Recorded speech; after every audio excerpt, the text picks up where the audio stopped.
And today we'll move on to something called the Putcall parity relationship and begin to understand the Black-Scholes formula, which is a method of putting a value on option premiums.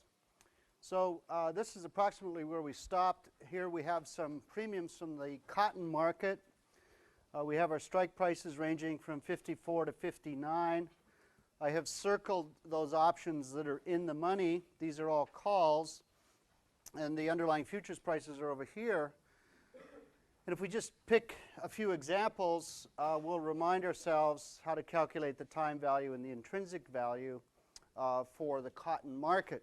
So if I pick a March call with a strike of 54, that's the expensive option up here.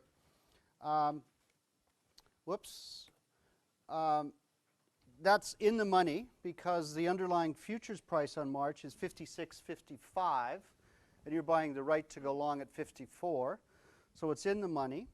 If you're buying the right to go long at 54 cents and the price right now is 56.55, then obviously you could exercise that option immediately and earn 2.55 cents per pound, so that's the intrinsic value. The total premium is 4.05, so if we subtract 2.55 from the total, we get our time value of 1.5 cents on the March call. If we look at a strike price of 59, again we're on the March and we just go down to 59, well, we see that that strike is above the futures price of 56.55, so it's out of the money. If it's out of the money and the intrinsic value is 0, right, that's never negative.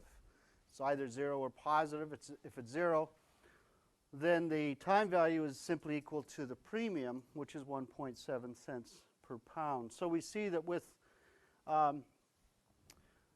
those two different strike prices but the same delivery month, the time values differ slightly. One is pretty deep in the money, and one is pretty far out of the money, but the time values are fairly similar. Okay?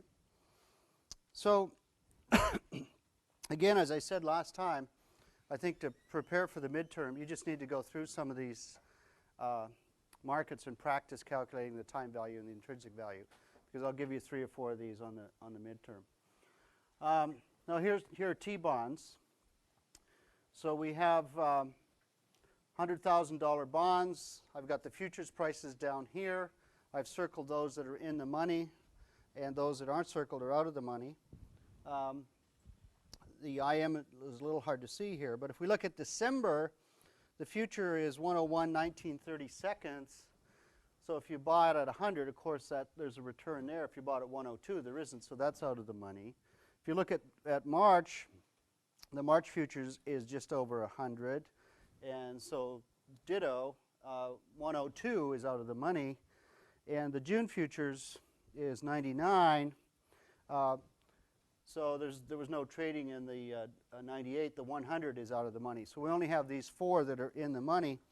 On the call side, and on the put side, it's just the reverse of that. Of course, the options with the high strike price will be in the money, and those with the low strike price will be out of the money. Again, another way of checking that is usually the options that are in the money have a much higher premium, right, because they have intrinsic value and time value. If the premium's very low, that's a signal that it's out of the money because it's probably only time value. So how do we calculate time value and intrinsic value with a treasury bond option? Well, let's pick this example. So I'll take this expensive put option here. So the strike is 104. It's a March contract. The March futures is 114, so it's in the money. The premium, the total premium, is 43.44. Remember, when you calculate the total premium, that the options are priced in 64, so not 30 seconds. So it's each point is worth 1562. So if we multiply 22 by 1562 and we add 4,000, we'll get 43.44. That's the total premium. The intrinsic value, well, we have to take the strike price minus the futures because this is a put option. It's the other way around if it's a call option. So we take the strike of 104 minus the futures of 104.14. Remember, that's in 30 seconds now. The futures is in 30 seconds. So we get a difference of 3 and 18/30 seconds, which you know is about $3,500 just looking at that, right? Each 30-second is worth $31.25. So we calculate the intrinsic value of $3,500. Therefore, the difference between these two must be the time value. Okay. Are there any questions on this? Because I hate to give you 3 questions on the midterm and not have every one of you nail them. I'm a little concerned about that. Are there any questions on this example? Is it perfectly clear what I'm doing? Yes? For the premium, is it always in T-bonds? On T-bonds, yes.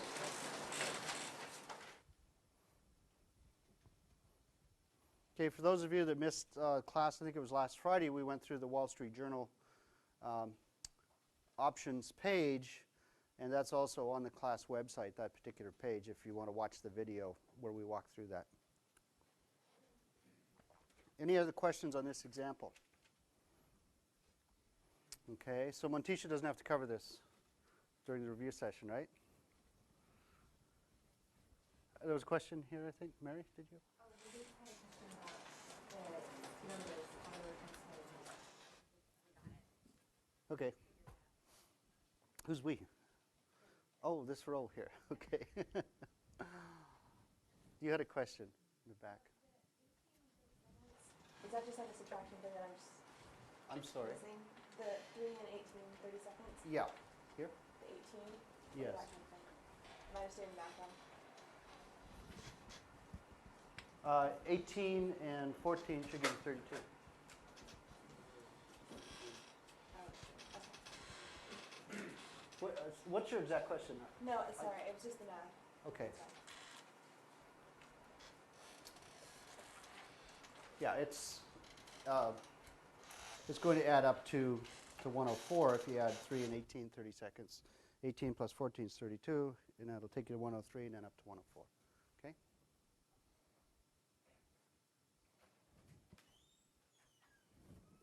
Any other questions? So what do I tell Montisha? Just skip over this part? Yes. Statement of exactly what the intrinsic value means. Is that just what you make off of it, or? Yeah, what does the intrinsic value mean? It basically means the return that you would receive if you exercise the option immediately and then reverse your futures position. So it's the return to the holder of the option if it's exercised immediately. So when you exercise it, you obtain a futures position, correct? And then you reverse the futures position by taking the opposite futures position. So you said it right. It's basically the return. We don't call it profit because you may have paid more for the option than what the intrinsic value is. And the reason we say it's in the money is because it has intrinsic value. If it's out of the money and you exercise it and reverse your position, you're not going to make money. You're going to lose money. So you wouldn't do that. If it's out of the money, there's no point in exercising it. It's just a losing proposition. But if it's in the money and you exercise it, you can recover a portion of your cost. Is time value considered profit or loss? It's a profit to the writer of the option as long as the option stays out of the money. So time value has to do with the uncertainty with regard to where prices are going. Intrinsic value is very straightforward. It's simply the difference between the strike and the futures today, right? So if it has an intrinsic value of $3,000, then clearly the writer is not going to sell it for less than that, correct?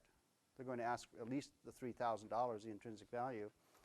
And then they might ask for some time value, and they'd be foolish if they didn't, to account for the uncertainty regarding future price changes. And as we said, if it's out of the money, the time value reflects the possibility that it will move in the money, and therefore the writer of the option will start losing.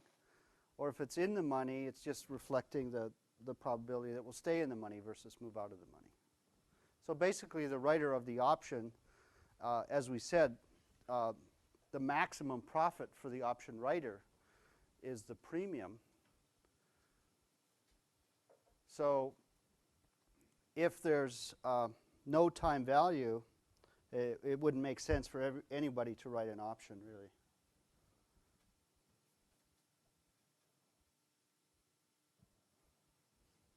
Okay?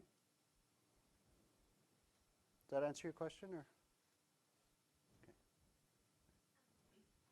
For December, will they all have the whole, will they all have the whole extension value and then March have their own time value? Is that how that works? I'm sorry, can you repeat that?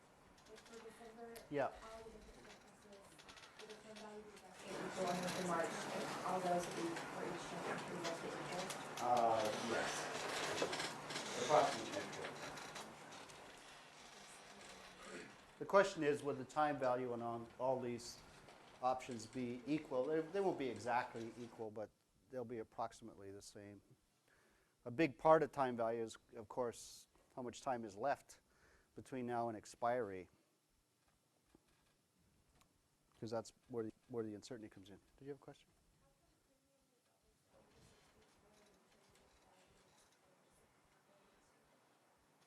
Why is the premium in 64s?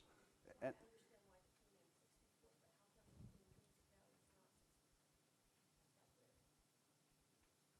well, I will ask you for actually a dollar amount on the intrinsic value. Okay. So you could put it in at 64s if you wanted to. I don't really care, but what's important is the total dollar amount. Okay. But I'll make it very explicit on the question. I'll ask you to pardon?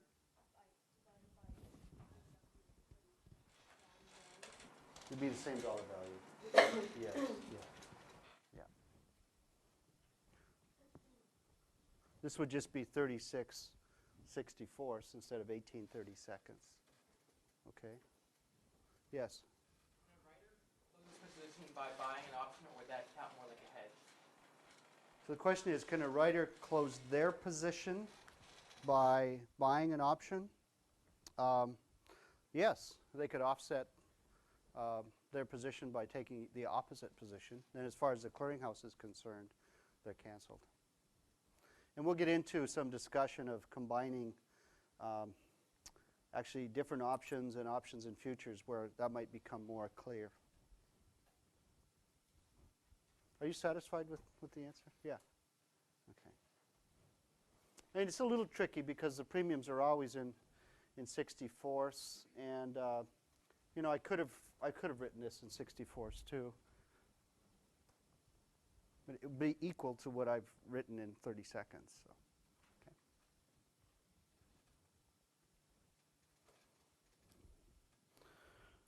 Okay. Let's do one on the Japanese yen. Recall when we discussed the yen in the Wall Street Journal, the prices are in cents per 100 yen, so it's a matter of moving a lot of decimal places around. So if we look at the December futures, it's 0.010205. If we take the December 10/15 put, that's the right to sell at 10/15. The futures price is above that. It's at 10/20, and so that put would have no intrinsic value. Okay, so that would all be time value. The time value is 0.64 cents per 100 yen. We want to write that in dollars per yen. So we multiply by the size of the contract's in yen, and that will give us dollars back, right? We have yen in the denominator, yen in the numerator. We want to put that in dollars per yen and multiply through, and we do so, and it turns out that the time value is $800, which is also the size of the premium because there is no intrinsic value. So you should really practice a couple of yen options, a couple of T-bond options, and then one or two others like euro dollars or cotton or something like that. But I think the yen is as tricky as the T-bond, and you can see what I've done here, and it looks obvious. I'm just subtracting one number from the next and multiplying by 12.5 million yen, but you have to be a little bit familiar with the units to do this without any pressure in the exam. Yes? I thought for yen, like the strike price,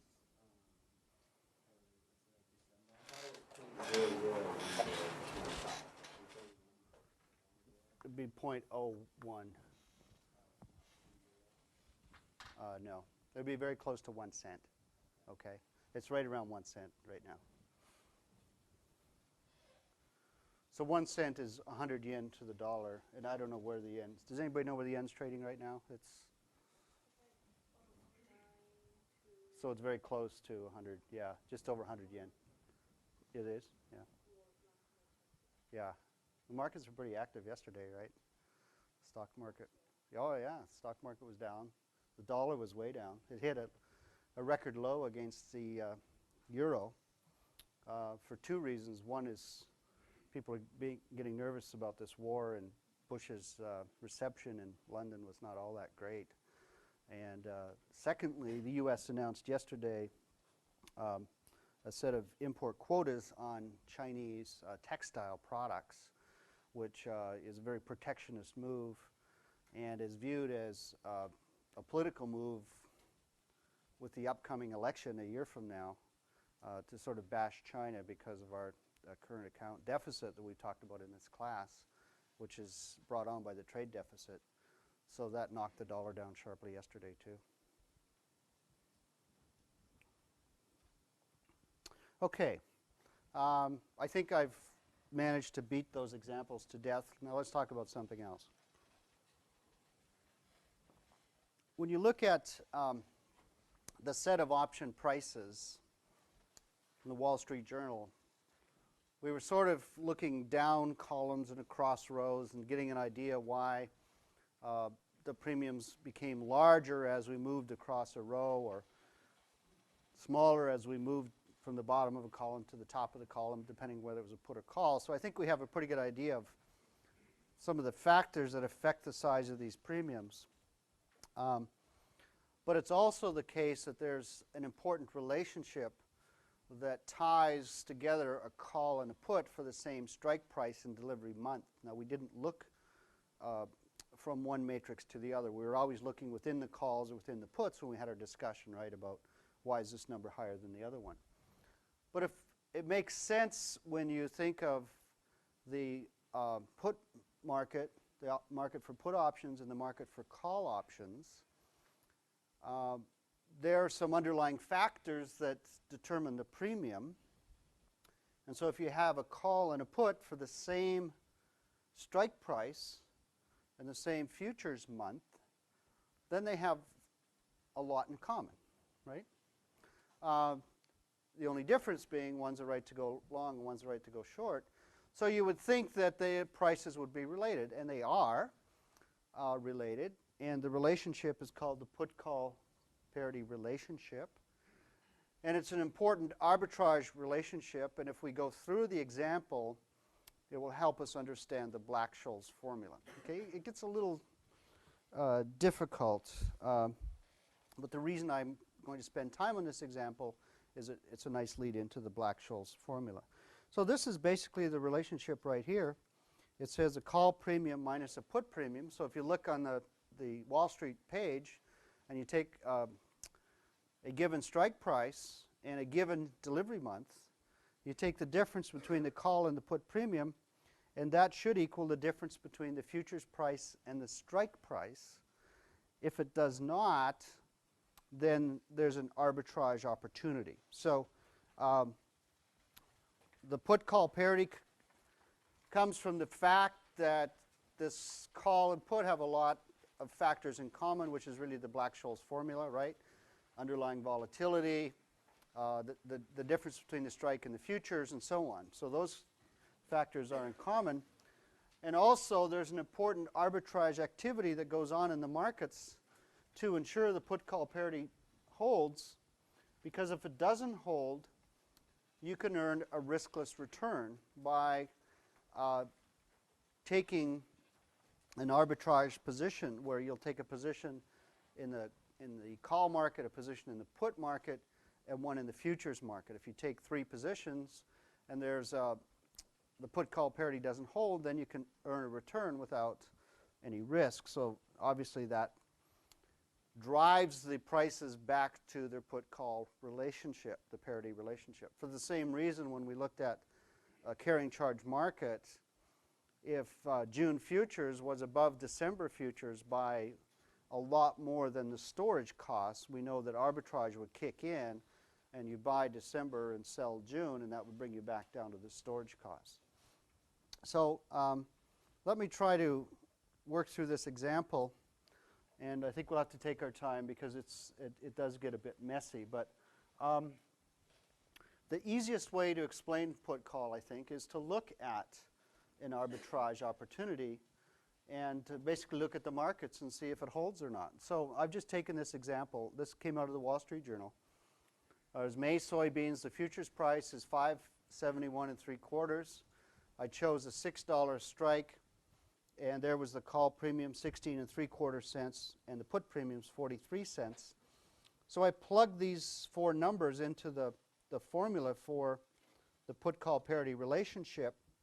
So the call premium minus the put premium should equal the difference between the futures price and the strike price. And we see that the call minus the put is a minus 26 cents. We take futures minus strike from above, and it's minus 28 cents. So they're almost the same.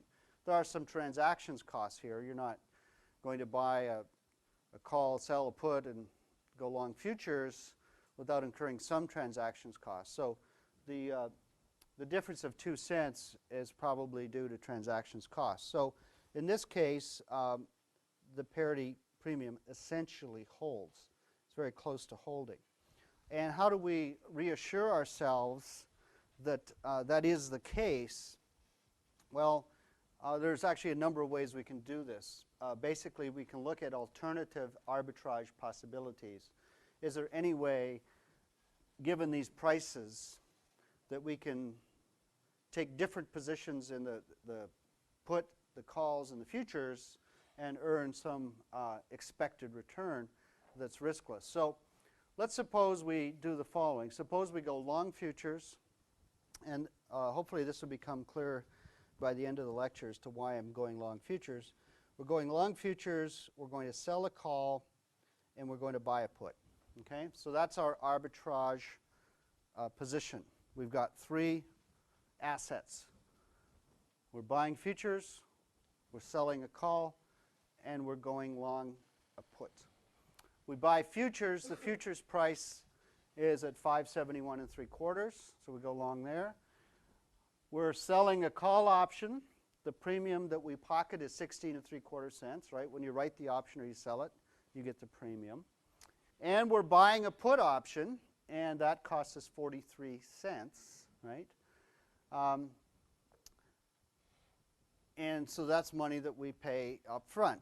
Now, that is our initial arbitrage situation where we have these 3 positions. And then it's a question of, okay, what happens as prices change? What happens as prices change to our profit or loss? Well, the easiest question to ask is, well, suppose the futures price doesn't change at all. So we go long futures at 571 3/4, and let's assume nothing happens between now and expiry. Well, if that's the case, then you earn nothing on your futures position, right? I'm ignoring transactions costs. The price doesn't go up or down. You break even. If you sold a call with a strike price of $6 and futures is now $5.71, would that option be exercised? You're selling a call. The strike is $6. The futures price is now $5.71. Is it in the money? You should know this. Is it in the money? Yes? No? No. Yes, no, maybe? Okay. Why do you think it's in the money? Yeah. Okay. Those who said no, can you explain to me why it's not in the money? That's the right answer.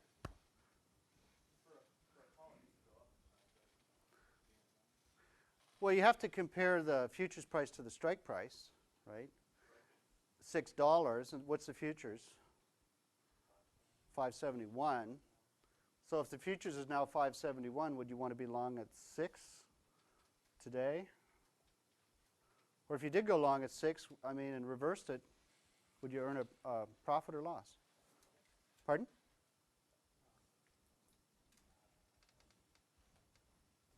Go on, help your friend out here.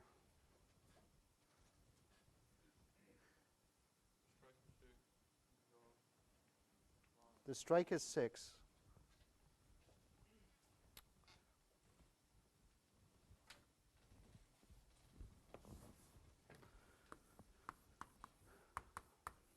Strike price is $6, okay? This is a call option. So what does that give you? It gives you the right to what? To go long at $6. The futures price right now is $5.71, and what did I say, 3/4?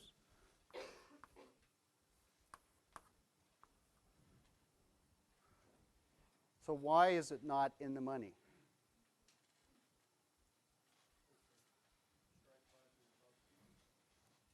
Right? Yes, go ahead. You don't want to buy at 6 and sell at 5.71. Exactly. Who wants to do that, right? You want to buy low and sell high. You don't want to buy high and sell low. So that's the acid test. I think you just said it. So you have to check that. Do I want to buy at the strike and sell at the futures? Because that's what you're doing when you buy a call option. Or if it's a put, you ask the question, do I want to sell at the strike and buy at the futures? And so the answer is, do I want to buy at the strike and sell at the futures? No. So it's out of the money. So it's out of the money. So if the futures price doesn't change, then it doesn't move into the money, right? It expires worthless. You sold it for 16 cents, right? So you keep the 16 3/4 cents. So you break even on your futures position. You sold a call for 16 3/4 cents. The price didn't change, so you keep your premium as a writer. And then, let's check the third asset. You bought a put option with a strike of $6. Okay, it's the same strike, right? The futures is now 5.71 3/4. Is that option in the money?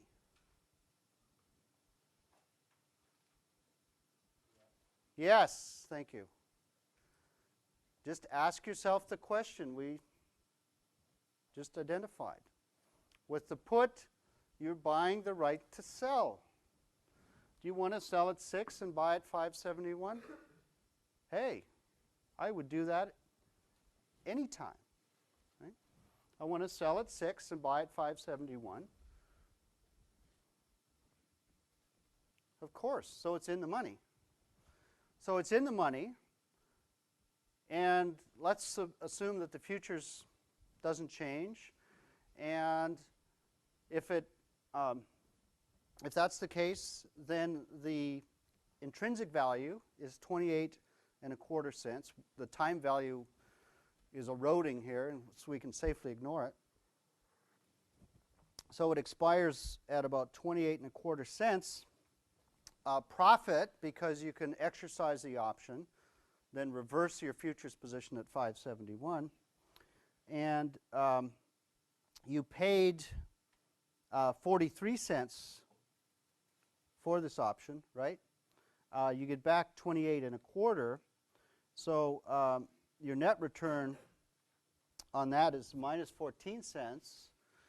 You made a positive 16 cents on your short call because you kept that premium. You earn some return on your long put, but you don't get your premium back because the time value is eroded on you. So you end up with a loss of 14 cents. You compare it to your profit of 16.75. So there's a 2-cent gain, right? So that gets back to this relationship. The difference is 2 cents. And this should correspond to the difference of 2 cents. And that's the put-call parity. If this were 0, then those would exactly hold. If this was a large number, then that parity relationship would not hold, and you could earn a profit from taking these 3 positions. It's not worth it for 2 cents because there will be some transactions costs associated with it. Okay? So let me just change one number here. Let's allow the futures price to go to 565 from 571.75. So in the previous slide, I held it at 571. Now it goes down to 565. You went long in the futures market. The price has fallen, so you lose 6.75 cents on that position, right? You sold a call with a $6 strike. We said that that call was out of the money when the price was 571. What happens when the price falls to 565? Does that move the call closer to being in the money or further from being in the money? Further away, thank you. So it still expires worthless, so you still get your 16 cents here. You lose a little bit less on your put option because you bought the right to sell at $6, and we determined that that was in the money when the futures price was 571. So if it's 565, well, it's deeper in the money, right? And so you earn 35 cents instead of 28 cents back. You paid 43 for it, so you only lose 8 cents in this case. So you've lost something on your futures. The gain on the call is identical. The loss on the put is less. And so again, we end up with 2 cents. So no matter what happens excuse me, to that futures price, we'll always come up with 2 cents. That should be the difference between the strike and the 565 in the futures. It's $6 minus 565. Okay? Because I'm looking at expiry here, so let's forget about time value. It's eroded to 0. You've bought the right to sell at $6. Futures has fallen from 571 to 565. So you could exercise that option, obtain a short position at 6, reverse it at 565, and you get 35 cents back. Now you paid 43 cents for that premium, so you're still losing 8. Okay. So basically, the more the price falls, the less you're going to lose here, but you're going to start losing on the futures, and this will always be constant when it's falling. Yes. No. Are we buying the option or not buying it? You're buying it. You bought the put. When I say long put, I mean you're buying it. When I say sell call, I mean you're selling it. Short call means you're selling it. Okay, go ahead. What's your question? Yeah.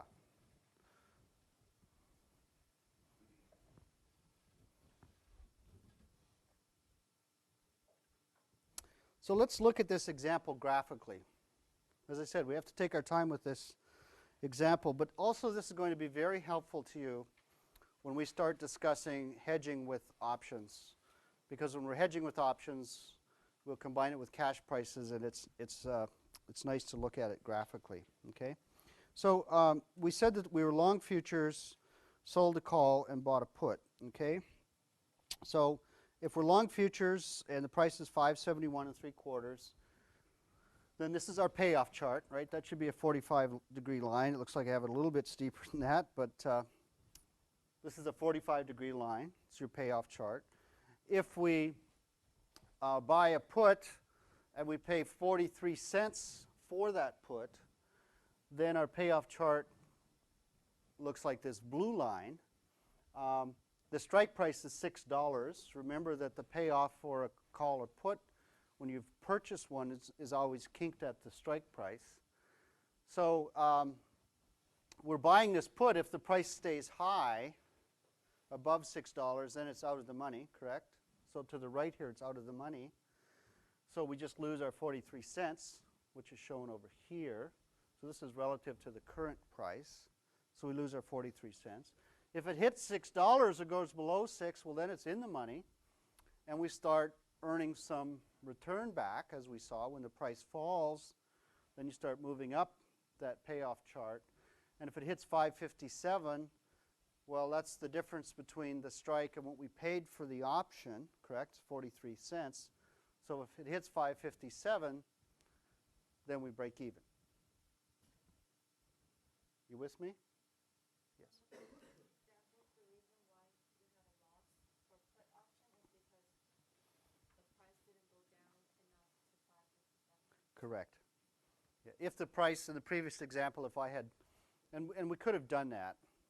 We could have said, well, let's suppose the futures price goes to 557. Well, then you would have broken even on your put option, but you would have lost more on your futures position, because as the price falls, your loss in futures is mounting, right? Because you're long futures. Do you understand how I was able to draw this blue line and why it has the shape it does? This is very critical. If you don't, I'm going to lose you very quickly. Now's the time to ask. Okay, we've got an exam on Monday. I'm going to ask you some payoff charts on the exam too. You can expect to see some payoff charts. So you must know how to draw these. Please ask me if you don't understand. Okay? Montisha's going to have nothing to do in the review session. Okay. Well, we have three assets, don't we? We also sold a call option, so we have to draw that payoff chart. So I've just added that line. So we went through the discussion of the long futures. We went through the discussion of the long put. And in addition to that, we have a short call, right? So we've taken our three positions that are arbitrage positions, and now we've drawn payoff charts for each of these, and we want to convince ourselves that indeed we do have an arbitraged position here. So we've sold the call, and the premium that we picked up on that, remember from the previous slides, was 16 3/4 cents. It had a $6 strike, so the strike was the same as a long put. That's the whole idea with the put-call parity. You'll have the same strike prices. So if you sell the call, we saw that if the price stayed around 571 or fell, then you just kept your premium, right? So the flat spot is above the line. And then if the price rises to $6, now it's at the money. If it moves above 6, the futures price, then it's in the money, because the buyer of the call is buying the right to go at 6. So if it moves in the money, then the return to that short call starts to head south at this point, right? Here it starts to go south on you. So that's the payoff to the call option. So now we have our arbitraged position, and we can look at this graph and double check our earlier result that no matter what happens to the price, you end up with 2 cents. So let's suppose that futures settle at 557, okay? Just to keep things as simple as possible. If they settle at 557, then we're right here. And so I've labeled a point on each payoff graph, because what we have to do is check our return on each payoff, right, and add them up. So if it settles at 557, the reason I chose 557 is because it gives us a 0, and it's always easy to deal with when you're adding things up. So if it happens to go to 557, then your long put gives you a 0 return. Is there a profit on your call option? And we talked about that over here, right? You have sold the call. As long as the price stays below $6, then it's out of the money. As long as it's out of the money, you keep the full premium. So at point B up on top, point B is the return to the short call, right? I mean, basically what I'm doing here is I'm drawing a line, right? I'm drawing a vertical line through A, B, and C. So at B, we make 16 cents, 16 3/4 cents. At C, we break even.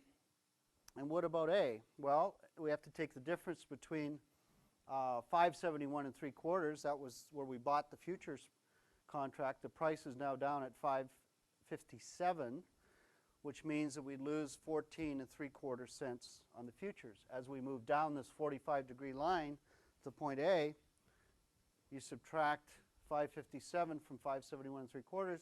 That's a 14 3/4 cent loss. So we've got minus 14 3/4 cents. We've got plus 16 cents. So there's our old friend, the 2 cents, right? The 2 pennies. So that's just another way of demonstrating what we did earlier with 2 numerical examples. Here we do it graphically to show that no matter where the price goes, we'll always end up with 2 cents. Okay. Do you want me to go over that again or move on? Yes?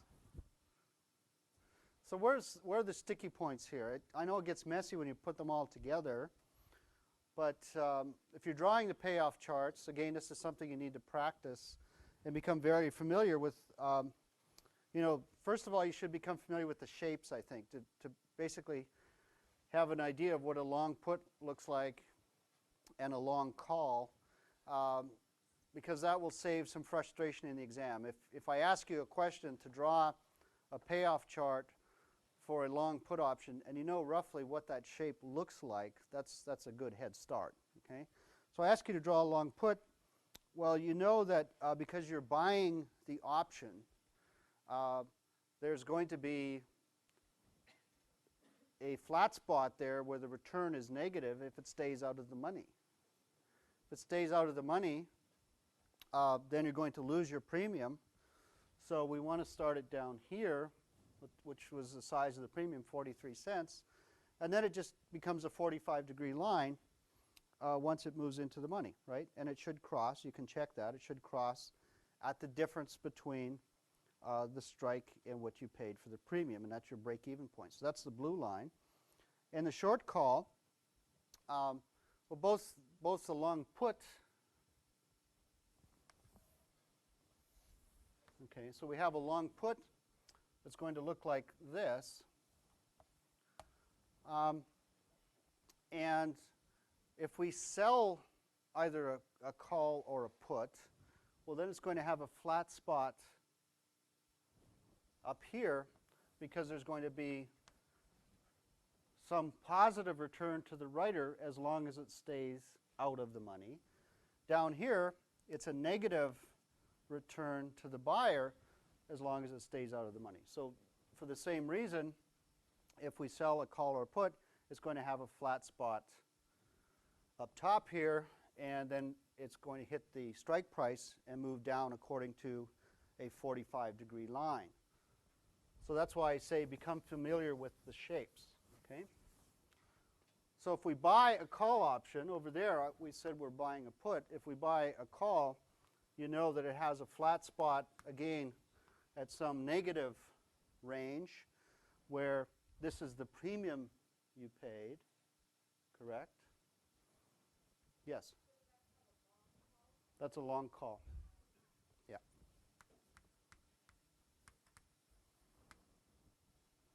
So that's the payoff to a long call. And I'll go through some more of these. But so it's just a matter of having an idea what the shapes are. And then it's fairly easy because you know they'll be kinked at the strike price. And you know what the premium is. So you put together your payoff charts, and there you have it. Now, what can we do to go over this again, or do you want me to keep moving? I have some additional slides on this example, but it's up to you.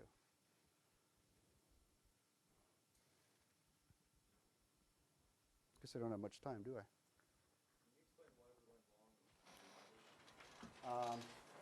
I can, but that's going to take me about 5 minutes. The basic answer is the following, okay? And think about this between now and Friday. The question is, why are we going long in the futures market? The answer is, if you look at your short call and your long put, so take the futures out, okay? These two create a synthetic short futures. So if you combine the long call and the short put, you've got a short futures. And just look at this line and this line, right? It almost looks like if you combine them, you'd have a downward sloping 45-degree line. Can you see that visually? So you combine those two, you've got a synthetic short futures. What we're looking at is a risk-free arbitrage position. So if you've created a synthetic short futures, well, then we want to buy futures, right? To give us the risk-free arbitrage position. Does that make sense? Okay. That's a good question, and I'll start with that on Friday.